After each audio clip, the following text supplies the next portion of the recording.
Okay.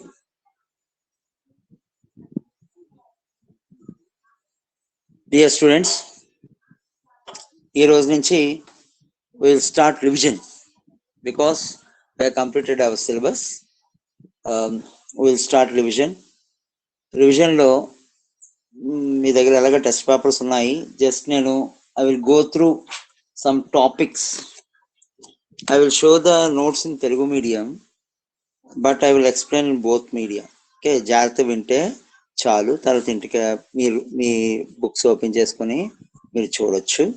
Okay, so our first topic is, today we are going to start our first lesson, Kanayantrika Shastramu, particle mechanics. So అందులో first మనకి ఇంతవరకు school లెవెల్లోని intermediate లెవెల్లో నేర్పించినటువంటి Newton's laws గురించి first share చేసుకుందాం. So I hope everybody remembered. తెలీదు అనడానికి అయితే లేదు, కానీ Newton's laws of motion. Newton's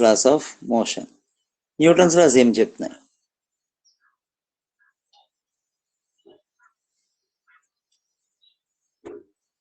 Newton's laws ఏం చెప్తున్నాయి?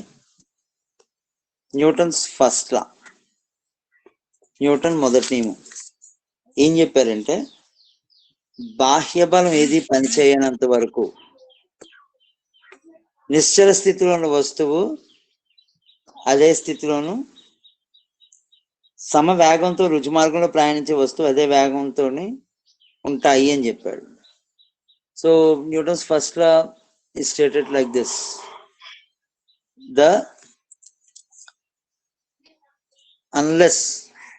until any external force acts on a body. Until any external force acts on a body. A body which is moving will be moving in the same direction, and a body which is at rest will be at rest. ఈ విధంగా Newton first నియమాన్ని ఇచ్చాడండి. బాహ్య బల ప్రయోగము జరగనంత వరకు, unless any external force is applied on the body. కదులుతున్న స్థితిలో ఉన్న వస్తువు కదులుతున్నట్టుగానే, నిశ్చలంగా ఉన్న వస్తువు నిశ్చలంగానే ఉంటాయి. A body which is at rest will be at rest. A body which is in motion will be in motion unless any external force acts on it. ఇది Newton first నియమం. దీని గురించి అందరికీ లైవ్ ఎగ్జాంపుల్స్ బోర్డు ఉన్నాయండి. మనం for example ఇంట్లో కూర్చొని ఉంటాము, టీవీ చూస్తూ ఉంటాము. So you will be at rest, ఎందుకంటే కూర్చొని ఉంటావు కాబట్టి. సడన్ గా ఎవరో ఒకరు వస్తారు, తలుపు కొడతారు. తలుపు కొట్టిన శబ్దం ఎక్స్టర్నల్ ఫోర్స్ అనమాట. తలుపు కొట్టినట్టు శబ్దం మన మీద పనిచేస్తే ఎక్స్టర్నల్ ఫోర్స్, ఎందుకంటే శబ్దం కూడా ఫోర్సే కదా. సో అది మన చెవులు చేరగానే మన మైండ్ అలర్ట్ అవుతుంది, ఎవరు వచ్చారు అని చూస్తాము. చూడగానే ఇంక మళ్ళీ మనం ఇంకక్కడ ఉండకుండా ఏం చేస్తామండి, వెంటనే లేచుని వెళ్ళి తలుపు చేస్తాం. So this is Newton's first law. ఇంకా ఎగ్జాంపుల్స్ ఎక్కడి నుంచో చెప్పుకోవాల్సిన అవసరం లేదు. మనం కదలకుండా కూర్చున్నాం, బయట నుంచి శబ్దం వచ్చింది, ఆ శబ్దం ఏటి అని చూడడానికి మనం వెళ్తాం అక్కడి నుంచి. అంటే will change our position, will change our place. మన స్థితి, మన స్థానం రెండు మార్చుకుంటాం. సో బయట నుంచి బలం ఏమి, ఎక్స్టర్నల్ ఫోర్స్ ఏమి పనిచేయనంత వరకు వస్తువు ఎలా ఉంటుందో ఆ స్థితినే మనం ఇనర్షియా అంటుంటారు. జడత్వము అంటాం తెలుగులో. జడత్వము, ఇనర్షియా. అందుకే దీనికి న్యూటన్స్ లాస్ ఆఫ్ ఇనర్షియా అంటారు. Newton's law of inertia, Newton జడత్వ నియమం అని కూడా చెప్తుంటారు దీనికి. ఎందుకంటే వస్తువు మీద బలం ప్రయోగించినంత వరకు కదలకుండా ఉన్న వస్తువు కదలకుండానే ఉంటుంది, కదులుతున్న వస్తువు కదులుతూనే ఉంటుంది. బస్సులో నించుంటాము, ప్రయాణిస్తూ ఉంటాము. బస్సు కదులుతున్నంతసేపు బస్సుతో పాటు మనం వెళ్తాం. బస్సు ఒక వేగంతో మనం ఒక వేగంతో వెళ్ళాం.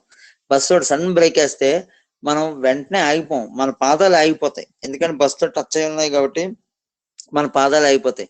పైన రాడ్ మనం పట్టుకున్నాం కాబట్టి మన చెయ్యి ఆగిపోతుంది. కానీ రెండింటికి మధ్య ఉన్నటువంటి ఈ యొక్క 4 లేదా 5 లేదా 6 అడుగులు పొడవైనటువంటి శరీరం ఆగదు. అందుకే ఒక్కసారి ముందుకి మనం తూలుతాం. చేతులు వదిలేస్తే పడిపోతామండి. చేతులు వదలకుండా గట్టిగా పట్టుకుంటే ముందుకు తూలుతాం అంతే. జస్ట్ ముందుకు అలా వాళ్తాం. అప్పుడు మనం రెస్ట్ లోకి వస్తాం. సో ఇదే న్యూటన్స్ ఫస్ట్ లా అనమాట. సో న్యూటన్ సెకండ్ లా. న్యూటన్ సెకండ్ లా ఏమని ఇచ్చాడు? బాహ్య బలం వలన ఒక వస్తువు ద్రవ్య వేగంలో కలిగే మార్పు రేటు దానిపై పనిచేసే బాహ్య బల పరిమాణానికి అనులోమానుపాతంలో ఉండి బలం పనిచేసే దిశలోనే కలుగుతుంది. Rate of change of momentum is directly proportional to the external force applied and is always along the direction of the force applied. ఇది మనకి న్యూటన్ రెండో నియమం. Rate of change of momentum is always directly proportional to the external force, not internal, external force applied on it, and will always move along the direction of the applied force. బాహ్య బలం వలన వస్తువు యొక్క ద్రవ్య వేగంలో కలిగే మార్పు rate బాహ్య బలానికి అనులోమానుపాతంలో ఉండి బల ప్రయోగ దిశలోనే వస్తువు కదులుతుంది అని చెప్పి రెండో నియమిస్తుంది. దాన్నే న్యూటన్ లా ఆఫ్ మోషన్ అంటారు, న్యూటన్ లా ఆఫ్ ఫోర్స్ అని కానీ, న్యూటన్ బల నియమము లేదా న్యూటన్ గమన నియమం అనొచ్చు. దీన్ని మనం సింపుల్ గా F=ma అనేస్తాము, F=ma అనేస్తాం. కానీ దాని అర్థం చాలా పెద్దదండి. ఎగ్జాంపుల్, మన క్యారమ్ బోర్డ్ తీసుకుంటాం. అందరికీ తెలిసినటువంటి ఒక ఆట, లేదా అల్లికాయలు, గోలికాయలు. క్యారమ్ బోర్డ్ మీద వైట్ కాయిన్ తోటి red colour, black colour and ఆ యొక్క వైట్ తెల్లపెక్కలు, నల్లపెక్కలు, ఎర్రపెక్కలు అంటాం కదా, ఆ మూడింటిని క్యారమ్ బోర్డ్ లో ఉన్నటువంటి తెల్ల కాయిన్ తో గట్టిగా స్ట్రైకర్ తోటి కొడతాం. ఆ స్ట్రైకర్ వలన కదలకుండా ఉన్న కాయిన్ అక్కడ అలా ఉన్న కాయిన్ కదలకుండా ఉంటుంది. కానీ దాని మీద బలం ఆల్రెడీ దానికి కొంత బలం ఉంటుంది, ఫోర్స్ ఉంటుంది, static force or potential force, potential energy. ఎప్పుడైతే ఈ స్ట్రైకర్ దాన్ని టచ్ చేసిందో ఆ స్ట్రైకర్ కలిగించే ఫోర్స్ వలన ఆ కాయిన్ స్ట్రైకర్ వెళ్ళి దాన్ని టచ్ అయిన డైరెక్షన్ లోనే కదులుతుంది. అంతే కదా. ఎదురుకుండా ఉండేటటువంటి కన్నం వైపు షూర్ గా చూసి వేస్తున్నాము అంటారు. అదే కన్నంలోకి డైరెక్ట్ గా పడేస్తాడు అని. ఎలా పడేస్తాడు? ఆ స్ట్రైకర్ తోటి కరెక్ట్ యాంగిల్ తో స్ట్రైట్ ఏ యాంగిల్ తో కొడితే స్ట్రైకర్ అదే యాంగిల్, అదే లైన్ లో ముందుగా కాయిన్ కదిలేలాగా మన మైండ్ చెప్తుంది, ఈ యాంగిల్ తో కొట్టి, ఈ యాంగిల్ తో కొట్టండి. సో అలా మనం ఆ యొక్క లైన్ మీద అడ్జస్ట్ చేసుకొని ఆ యాంగిల్ తో దాన్ని కొడితే ఆ డైరెక్షన్ లో కాయిన్ వెళ్ళి ముందున పడుతుంది. ఓకే, సో ఇదే మనకి న్యూటన్ సెకండ్ లా. న్యూటన్ థర్డ్ లా ఏమని చెప్పింది? దీన్ని యాక్షన్ రియాక్షన్ లా అంటారు. ప్రతి చర్యకు దానితో సమానమైన ప్రతిచర్య ఉంటుంది. ప్రతి చర్యకు, for every action there is an equal and opposite reaction. Equal and opposite reaction. ప్రతి చర్యకు దానితో సమానమైనటువంటి వ్యతిరేక అయినటువంటి ప్రతిచర్య, రియాక్షన్. సో తారాజువ్వల గురించి మీకు అందరికీ బాగా తెలుసు. తారాజువ్వల గురించి మీకు అందరికీ బాగా తెలుసు. కిందన మంట పెడతాం. మంట పెడితే ఆ మంటకు వెలిగి మంట కింది వైపు వస్తుంది. ఓకే, ఆ తారాజువ్వను ఎలా చేత్తో పట్టుకుంటారు. మంట ఫోర్స్ గా పైకి వచ్చేంత వరకు ఆగి ఎప్పుడైతే పూర్తిగా మనకి చేతిని తోసేస్తుంటుంది, చేతినది తోసేస్తుంటుంది. ఎప్పుడైతే తోసేస్తుందో వెంటనే మనం వదులుతాం, అది రాకెట్ లో సింగ్ పైకి వెళ్ళి అక్కడ పేలిపోయి వెంటనే పడిపోతుంది. సో అక్కడ ఏం జరుగుతుంది? నువ్వు ఆ తారాజువ్వ ఒత్తికి కిందన మంట పెడితే అందులో ఉండేటటువంటి ఆ యొక్క పదార్థం, ఎక్స్ప్లోజివ్స్ మండి కిందికి ఫోర్స్ ని కలిగిస్తాయి. ఆ కిందకి కలిగిస్తున్న ఫోర్స్ వలన ఆ యొక్క తారాజువ్వ డొక్కు పైకి వెళ్ళడానికి ట్రై చేస్తుంది. మా మధ్యలో ఎవరు ఆన్ చేయకండి, రివర్స్ లో. సో అలాంటప్పుడు మనకి ఈ యొక్క డబ్బా పైకి వెళ్తుంది, మంట కిందకు వస్తుంది. సో అవి రెండు యాక్షన్ రియాక్షన్ అన్నమాట. Action reaction. ఓకే, సో ఇవన్నీను న్యూటన్ ఈ 3 నియమాలు ఇచ్చాడు. ఈ 3 నియమాలు తాలూకా ముఖ్యమైన ఉద్దేశం ఒకటేనండి, ఒక పార్టికల్ లేదా ఒక వస్తువు యొక్క కదలికలను నిర్దేశించడమే. ఒక వస్తువు యొక్క కదలికలు నిర్దేశించడమే. To explain the motion of a particle or a motion of a body. We are not talking about the direction. We are only talking about the motion which is indulged on the particle due to external force. బాహ్య బల ప్రేరణ వలన వస్తువులో వచ్చేటటువంటి కదలికల్లో మార్పు. వస్తువులో మార్పు కాదండి, వస్తువు యొక్క కదలికలో వచ్చే మార్పు. వీటి గురించి ఎక్స్ప్లెయిన్ చేసేది ఈ యొక్క మోషన్ ఆఫ్ పార్టికల్ లెసన్ లేదా కణ యాంత్రిక శాస్త్రం. కణ యాంత్రిక శాస్త్రం. నా ఇప్పుడు మనం ఏం చేస్తామంటే ఈ యొక్క కణ యాంత్రిక శాస్త్రంలో ఈ మోషన్ ఆఫ్ పార్టికల్లో అతి ముఖ్యమైనటువంటి కొన్ని టర్మ్స్, రాసుల గురించి తెలుసుకోవాలండి. అతి ముఖ్యమైనటువంటి కొన్ని రాసుల గురించి మనం తెలుసుకోవాలి. ఎంటిటీస్ అంటాము లేదా క్వాంటిటీస్ అంటాం. వాటి గురించి మనం పూర్తి స్థాయిలో ఫస్ట్ కంపల్సరీ తెలుసుకోవాల్సి ఉంది. ఏంటవి? ఫస్ట్ వన్ ఈస్ రేఖీయ ద్రవ్య వేగము, స్మాల్ లెటర్ పి తో చూపిస్తారు. లీనియర్ మొమెంటం అంటాం, స్మాల్ పి తో చూపిస్తాం, లీనియర్ మొమెంటం అంటాం. దాని డెఫినేషన్ ఏ విధంగా ఇచ్చాడు, దాని నిర్వచనం ఏ విధంగా ఇచ్చాడు? ఒక కణము యొక్క ద్రవ్యరాశి మరియు వేగముల యొక్క గుణలబ్ధము. ఒక కణము యొక్క ద్రవ్యరాశి మరియు వేగముల యొక్క గుణలబ్ధం, దాన్నే మనం రేఖీయ ద్రవ్య వేగం అంటారు. ఓకే, సో అక్కడ ఆ డెఫినేషన్ ఎలా ఉంటుందండి? The product of mass to it's linear velocity is known as linear momentum. The mass, the product of the mass of the body and its velocity will give you the linear momentum. Amma, this is a vector quantity, సదిశా రాశి. ఎందుకంటే వేగము అనేది దిశాత్మకం అండి, ద్రవ్యరాశి scalar అదిశా రాశి. ఒక అదిశా రాశి, ఒక సదిశా రాశి, ఒక స్కేలార్, ఒక వెక్టార్. ప్రోడక్ట్ ఎప్పుడు వెక్టారే ఇస్తుంది. సో అక్కడ పిని క్యాపిటల్ లెటర్ పి లేదా పి బార్ తోటి చూపించాల్సి ఉంటుందండి. పి బార్ రాసం, పి మీద గీత, ఎంవి బార్ పెట్టాలి, ఎం ఇంటూ వికి మీద బార్ పెట్టాలి. Okay, this is known as momentum, రేఖీయ ద్రవ్యవేగం. ఇది దిశాత్మకము, ఇట్ ఈస్ డైరెక్షనల్. వస్తువు ఏ డైరెక్షన్ లో అయితే కదులుతుందో ఆ డైరెక్షన్ లోనే యొక్క మొమెంటము పనిచేస్తుంది. సో ఇందాక same carrom board formula, carrom board experiment. Striker తోటి నువ్వు ఏ కాయిన్ అయితే కొడతావో ఆ స్ట్రైకర్ తాలూకా మొమెంటమ్ ని, ఎందుకంటే అది బరువుగా ఉంటుంది ప్లస్ వేగంగా కదులుతుంది, ఆ రెండింటిని ఆ కాయిన్ తీసుకుంటుంది. తీసుకొని ఆ వేగాన్ని పొందుతుంది, ఆ బరువుని ఫీల్ అవుతుంది, ఫాస్ట్ గా ముందుకి కదులుతుంది. నువ్వు ఎంత స్లోగా కొడితే ఆ కాయిన్ అంత స్లోగా కదులుతుంది, ఎంత ఫాస్ట్ గా కొడితే ఆ కాయిన్ అంత ఫాస్ట్ గా కదులుతుంది. సో ఇక్కడ మాస్ తోటి సంబంధం లేదు, వెలాసిటీ ఈజ్ ఇంపార్టెంట్.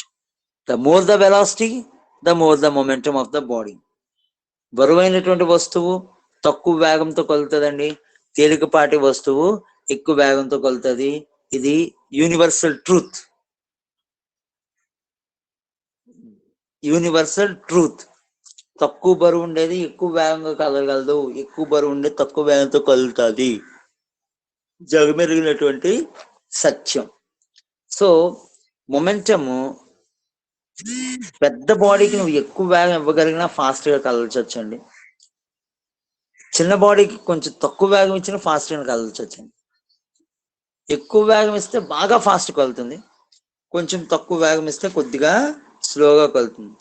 కానీ పెద్ద బాడీస్ కి మాత్రం ఎక్కువ వేగం ఇస్తే ఫాస్ట్గా వెళ్తాయి, తక్కువ వేగం ఇస్తే చాలా చాలా స్లోగా వెళ్తాయి. సో ఈ యొక్క విషయం మనం గమనించుకోవాల్సి ఉంటుంది. And our next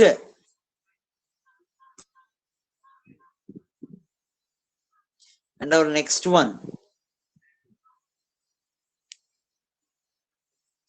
first one is momentum and second one is prachodanamu, impulse. ప్రచోదనము, ఇంపల్స్ అంటాం. ఇది ఒక వస్తువు మీద మనం ప్రయోగించేటటువంటి బలాన్ని ఎంత టైం ప్రయోగించామో చెప్తుంది. ఏదైనా అభిఘాతంలో బల ప్రభావం వలన ఒక వస్తువు రేఖీయ ద్రవ్యవేగంలో వచ్చే మార్పుని బలం యొక్క ప్రచోదనము అంటారు. ఏదైనా అభిఘాతంలో, in any collision, if there is a change of linear momentum in a body, then this change occurred by the external force is termed as impulse. Impulse ఐదో చూపిస్తారు. దాని equation I is equal to delta P. I is equal to delta P. ఇక్కడ వస్తువు తాలూకా ద్రవ్యరాశిలో మార్పు రాదండి, వస్తువు వేగంలో మార్పు వస్తుంది. It's the rate of change of linear momentum. Rate of change of linear momentum. Okay, so ఇక్కడ ఏంటి అంటే ఒక for example same carrom board example తీసుకుందాం. రెడ్ కాయిన్ బోర్డు మధ్యలో ఉంది, మీరు స్ట్రైకర్ పట్టుకున్నారు. Present that red coin is not moving, కదలట్లేదు, అది అక్కడే ఉంది. అంటే దాని తాలూకు ఇనిషియల్ వెలాసిటీ 0. దాని బరువు ఏమైనా మారుతుందా? మారు. ఓకే, గేమ్ అంతసేపు ఆ రెడ్ కాయిన్ ఒక 10 grams ఉంటే అదే 10 grams ఉంటుంది చివరి వరకు. సో అది మారకుండా అలాగే ఉంటుంది. నువ్వు స్ట్రైకర్ తీసుకున్నావు, స్ట్రైకర్ తోటి రెడ్ కాయిన్ ని కొట్టావు. అక్కడ ఏం జరుగుతుంది?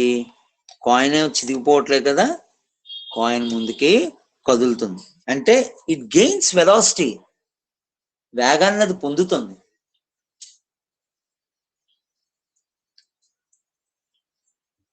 సో వస్తువు తాలూకా బరువు ద్రవ్యరాశి మాస్ M అనుకోండి, ఇనీషియల్ వెలాసిటీ V1 అనుకోండి, తొలి వేగం. తుది వేగం అంటే బలం ప్రయోగించాక, స్ట్రైకర్ తో కొట్టాక దాని తాలూకా వేగం V2 అనుకోండి. సో ఇనీషియల్ తొలి ద్రవ్య వేగం P1, initial momentum P1 equals to mv1, final momentum P2 equals to mv2. So అలా అయినప్పుడు ఈ ఇంపల్స్ ని ఎలా లెక్కేస్తాం? డెఫినేషన్ ఇచ్చాం, రేఖీ ద్రవ్యంలో వచ్చే మార్పు,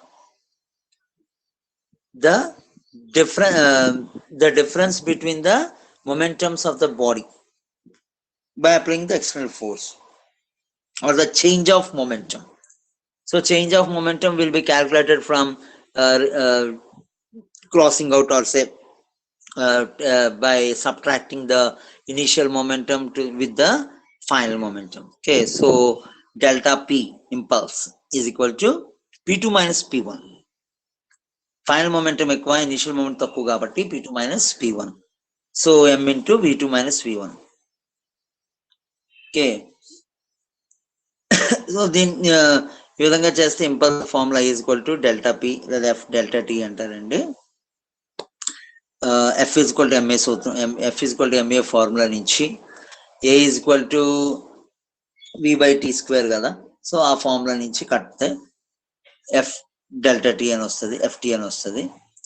నెక్స్ట్ మూడోటటువంటిది కోణీయ ద్రవ్య వేగము, యాంగులర్ మొమెంటం. యాంగులర్ మొమెంటం ఇంతకు ముందు నేర్చుకుంది మీరు లీనియర్ మొమెంటం. లీనియర్ మొమెంటం ని L అనే లెటర్ తోటి చూపిస్తారు. ఇక్కడ లీనియర్ మొమెంటం ని P అనే లెటర్ తోటి చూపిస్తారు. ఇక్కడ మనం నేర్చుకున్నది కోణీయ ద్రవ్య వేగము, యాంగులర్ మొమెంటం. దాన్ని మనం L అనే L గాని J గాని ఏదో ఒక లెటర్ తోటి చూపిస్తారు. ఓకే, సో ఈ యొక్క కోణీయ ద్రవ్యవేగం లేదా యాంగులర్ మొమెంటం ఎలా కడతారంటే, ఒక బాడీ రొటేట్ అవుతున్నప్పుడు తనలో తాను కానీ ఒక వస్తువు చుట్టూ కానీ తిరుగుతున్నప్పుడు సర్క్యులర్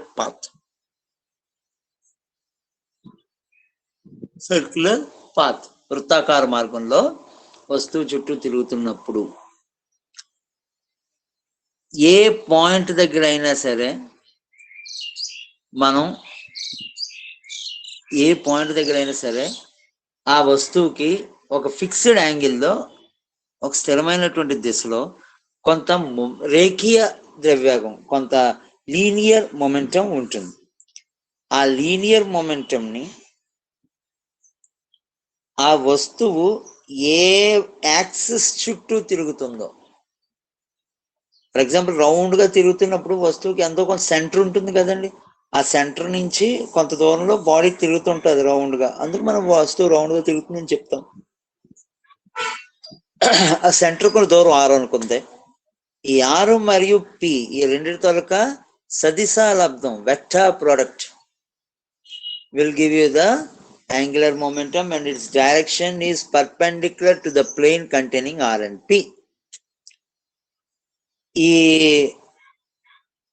R అంటే భ్రమణాక్షం నుంచి కణం వరకు ఉన్నటువంటి దూరం, అది సదిశ, మరియు P రేఖీయ ద్రవ్యవేగం. ఈ రెండింటికి మధ్య ఉండేటటువంటి క్రాస్ ప్రోడక్ట్ లేదా సదిశ లబ్ధం అది మనకి ఎల్ లేదా జే ఇస్తుందండి. సో ఎల్ లేదా J equals to r bar cross p bar. ఇక్కడ క్రాస్ ప్రోడక్ట్ కాబట్టి మనకు ఫలితంగా వచ్చేది కూడా సదిశ రాసే కాబట్టి జే బార్ అంటాం లేదా ఎల్ బార్ అంటారు. దీని తాలూకా దిశ ఎల్లవేళ్ళ ఆర్ మరియు పి ఈ రెండు సదిశలు ఉండేటటువంటి తలానికి ఎప్పుడు లంబంగా ఉంటుంది.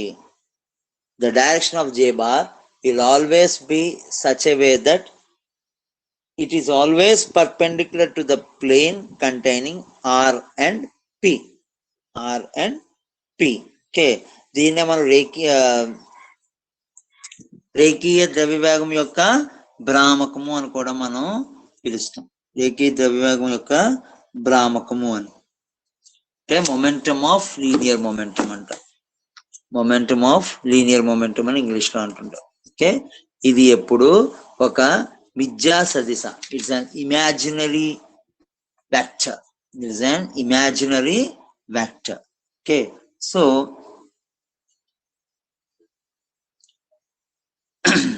now another one, fourth one is torque. నాలుగోది torque.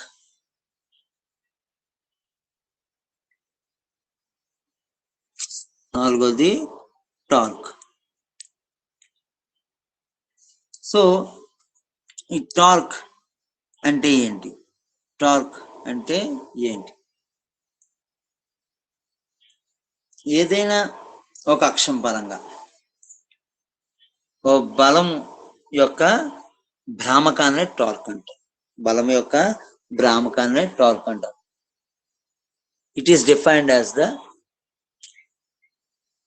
momentum of force along an axis of a rotating body. Momentum of force along the axis of a rotating body. It is given by tau is equal to r bar cross f bar, and its direction is also perpendicular to the plane containing r bar and f bar. Okay, so దీని సమీకరణం tau equals r bar cross f bar తెస్తారండి. ఈ r bar cross f bar ఏ తలంలో అయితే ఉంటాయో ఆ తలానికి లంబ దిశలో టార్క్ యొక్క దిశ ఉంటుందన్నమాట. ఓకే, దీన్నే మనం బలభ్రామకము, మొమెంటమ్ ఆఫ్ ఫోర్స్ అని కూడా చెప్తూ ఉంటారండి. టార్క్ ని మొమెంటమ్ ఆఫ్ ఫోర్స్ అనేసి చెప్తా ఉంటారు. It is calculated by this equation. J equals r bar cross p bar అని తెలుసు. సో డీజే బై డిటి కడితే అక్కడ రెండు ఐటమ్స్ కాబట్టి డి ఆఫ్ యూవిక్ formula d into u into v plus u into v తొలక డెరివేటివ్ డివి అంటే d of uv equals to u dv plus v du అంటుంటాం కదా. సో అలాగే ఇక్కడ ఉన్నటువంటి రెండు ఆర్ మరియు పి యొక్క వాల్యూ కడితే dJ by dt equals to r bar cross dp bar by dt plus పిని ఫిక్స్ చేసి ఇప్పుడు డిఆర్ బై డిటి. కానీ dr by dt into P value ఎంత అవుతుందండి? పి ఈక్వల్ టు ఎంవి కదా, mass into velocity. So dr by dt into ఎంవిని మనం ఎలా పెడగొట్టచ్చు? M dr by dt into dr by dt, దాని value 0. So dJ by dt equals to r bar cross dp bar by dt equals to r bar cross f, that is equal to tau. dp by dt is equal to force, ఇందాక చెప్పుకున్నాం, p by t is equal to force. Okay, so టౌని dj by dt అని కూడా అనొచ్చు, అంటే కోణీయ ద్రవ్యవేగంలో మార్పు రేటును టార్క్ అనొచ్చు. ఇంగ్లీష్ లో the rate of change of angular momentum is also defined as a torque. Rate of change of angular momentum is also defined as torque. Okay, so mute లో పెట్టాడే. Rate of change of angular momentum is also called as a torque. ఈ torque అనేది ప్రతి తిరుగుతున్నటువంటి వస్తువుకి ఒక ఉండేటటువంటి ముఖ్యమైనటువంటి characteristic. వస్తువు కంపల్సరిగా మూమెంట్ లో ఉండాలి మరియు రొటేట్ అవుతా ఉండాలి.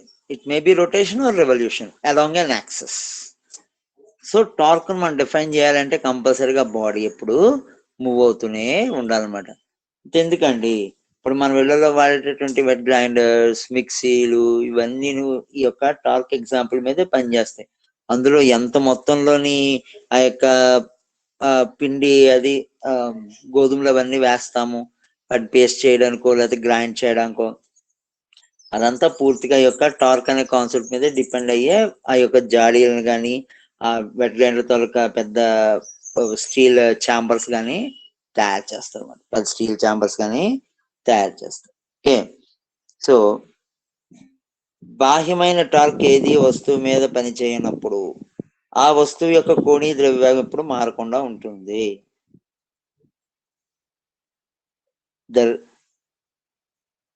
The angular momentum of a body remains constant, or the angular momentum of a body is unaltered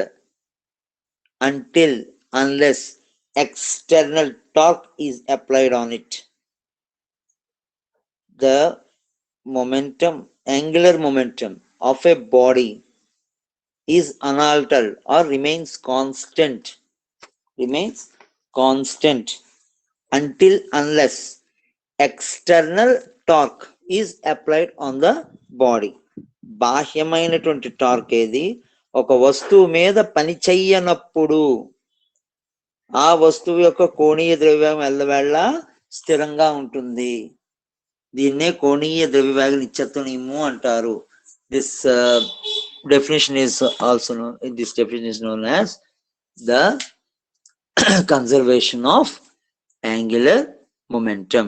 Conservation of angular momentum, కోణీయ ద్రవ్యవేగ నిత్యత్వము అని చెప్తా ఉంటాం. Okay, so next one is work. Next one is work, పని. ఒక body move అవుతుంది అంటే ఆ body మీద కంపల్సరిగా మనం బయట నుంచి ఎంతో కొంత ఫోర్స్ ని అప్లై చేయాలి.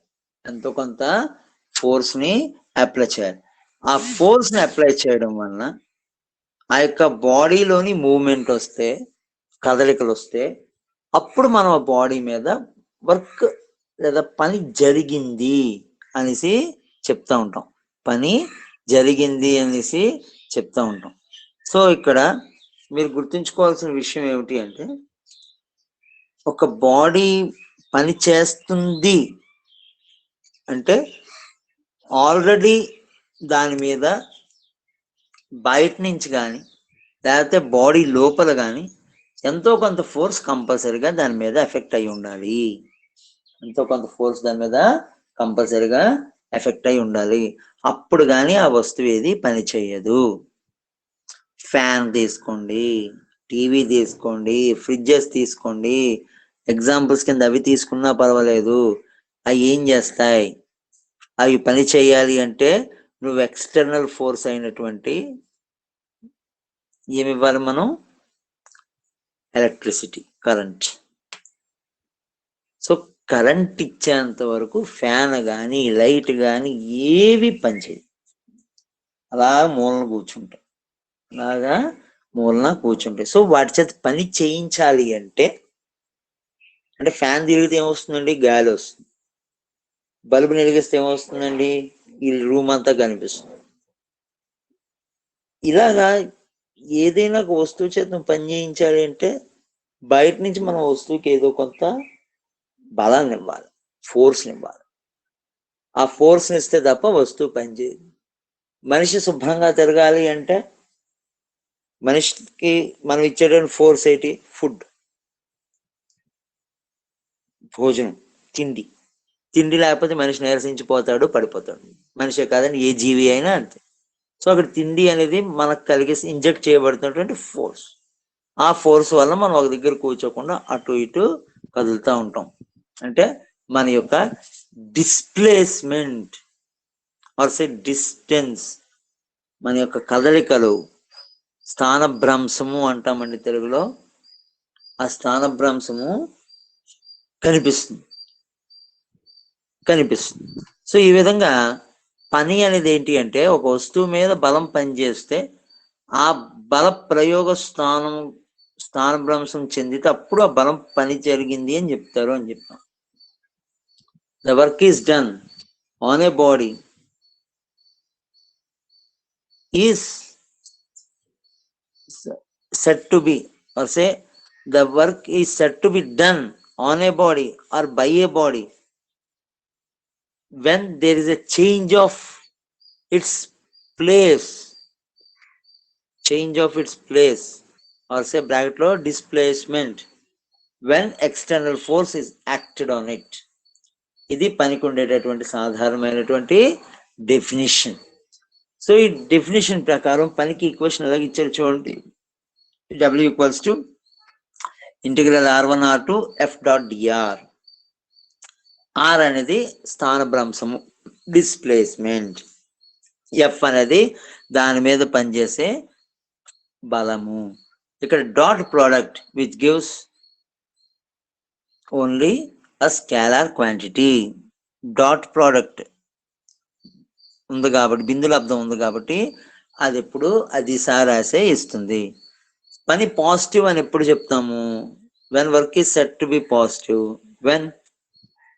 When that body, when some external work or external force has been applied on the body, then we will say that the work is done on the system or on the particle.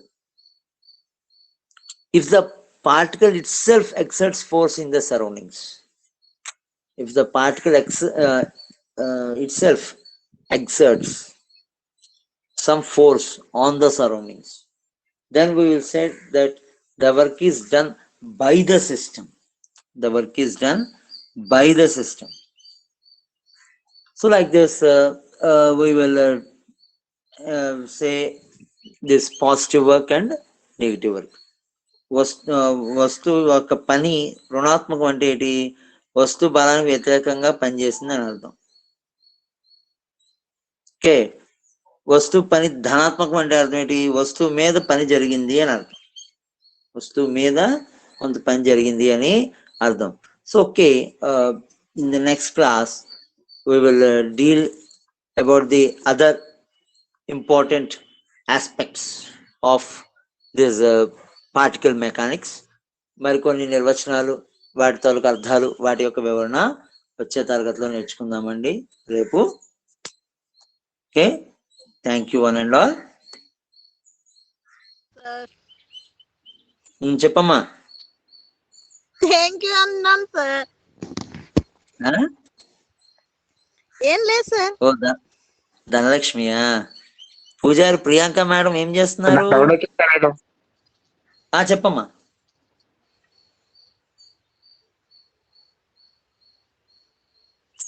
ఎవరెవరున్నారు చూస్తాను, ఆగండి ఒకసారి. మురళి, ప్రకాష్, ఇప్పుడు ఎవరు వెళ్ళిపోయారు? Lavanya, Ashwini, Pujari Priyanka, Dhanalakshmi, Bonangi, okay, Padala Pramila, Jyothi, Abhiram. Okay okay, thank you. Next week నుంచి sorry మర్చిపోయాము, practicals కూడా పెడతానండి. Okay okay sir. బాయ్ అమ్మా. Bye sir. Bye sir.